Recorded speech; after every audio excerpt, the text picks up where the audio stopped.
And this is a very hungry young Cyclones team that showed a lot of promise. Wouldn't you agree? Oh, yeah, definitely. I thought the forecheck looked really good and the transition game.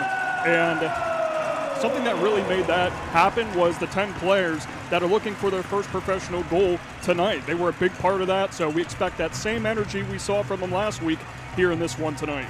Now, one player that showed a lot of energy was Justin Vive, third all-time in points now, and the most power play goals in franchise history with his first of the season this time last week.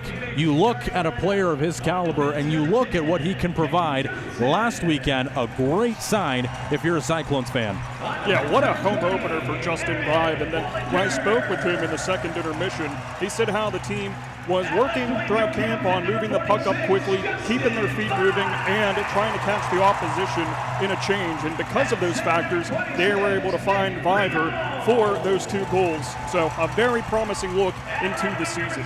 Now this is a Fort Wayne team that comes into this game scorching hot. 10 goals in their last 2 games. A very tough offense to crack and a young netminder to follow as well. You look at Fort Wayne, how do you limit those chances and how do you pick up 2 points here on home ice? Yeah, at some point, that Comets offense has to come back down to earth, and it starts with the defensemen. It's a young group still trying to find their footing, but they blocked a plethora of shots against Wheeling last time out, and that tells me that they're starting to find where they need to be on the ice and when. So if they can do that, then they can start to slow down this hot Comets offense. Now there's one last thing we want to talk about, and Jake, you just touched on it a few moments ago. The youngsters that this Cyclones team has, potentially one of the most exciting groups that we've had in quite a bit of time. You look at players like Nick Riome, you look at players like Granger. Who sticks out for you? Probably one of the 2 right there, Riome. Yeah, Nick Riome is really impressive from a physicality standpoint.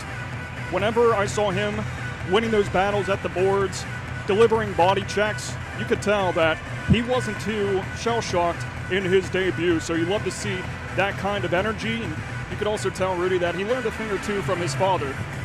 That's right. He does have some NHL blood in his body. And, of course, let's not forget, he does come from hockey royalty, of course. Renaud Riome, the first female netminder to play in the National Hockey League. Let's take you down to ice level, the national anthems when we come back. The starting lineups and the starting netminders right before puck drop.